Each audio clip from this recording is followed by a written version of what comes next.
Welcome back, everybody, to Real English with John, because what we're going over today is a phrase called to hit differently. Now, does this mean that maybe you're walking along, you hit someone, but in a way that you don't usually? Come on, I know you're not stupid. I'm not stupid.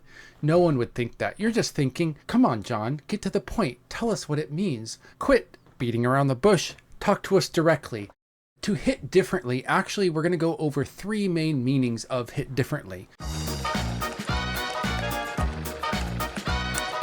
So the first hit different is when basically you do things for a while, or you do something regularly, or you have done things quite often or even sometimes in the past, but for some reason now it feels different. And I will tell you that hit differently is almost always used as a positive.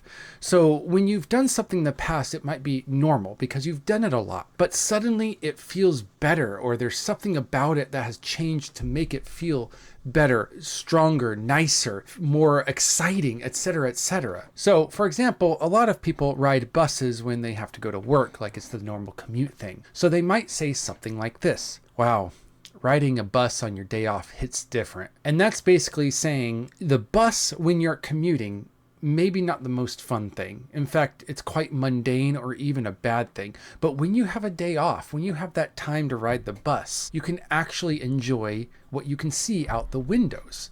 You can actually enjoy the scenery, the day. Everything feels better on your day off. This one's personal to me because in the past, I didn't like bananas, but now I do. So I could say something like, yeah, when I was little, I didn't really like bananas, but now they hit different.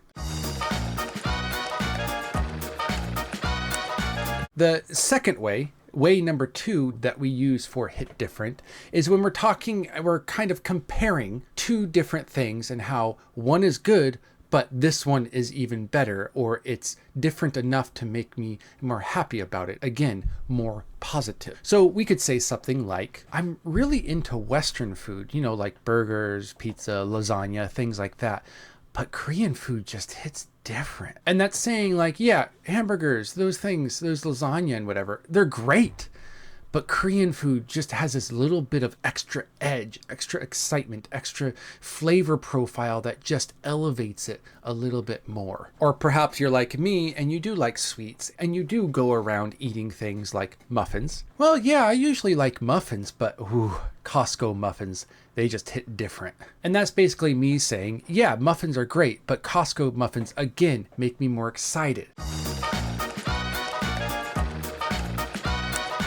And the third and final way we use this word, hit different, is when basically we're comparing something that's normal, again, something we do regularly, but in this particular circumstance, it is much better. So basically you have a habit or there's something you do regularly, but in this one type of circumstance, it's way better. For example, ice cold water after drinking all night hits different. In fact, another one, when you wake up in the middle of the night and you are basically gagging for water, your throat is so dry, and you have that first sip of that ice cold water, dude, it hits different. And so you can use that. Yeah, I drink water normally, but this one circumstance of drinking all night and then having that ice cold water, or waking up in the middle of the night, throat is dry from the air conditioning, and having that cold water, it's so much better. Or you could say something like, I hate rain, like I hate rainy days, but when you're inside looking at the rain from your window, sipping on some hot cocoa with marshmallows, it hits different. It's so much better.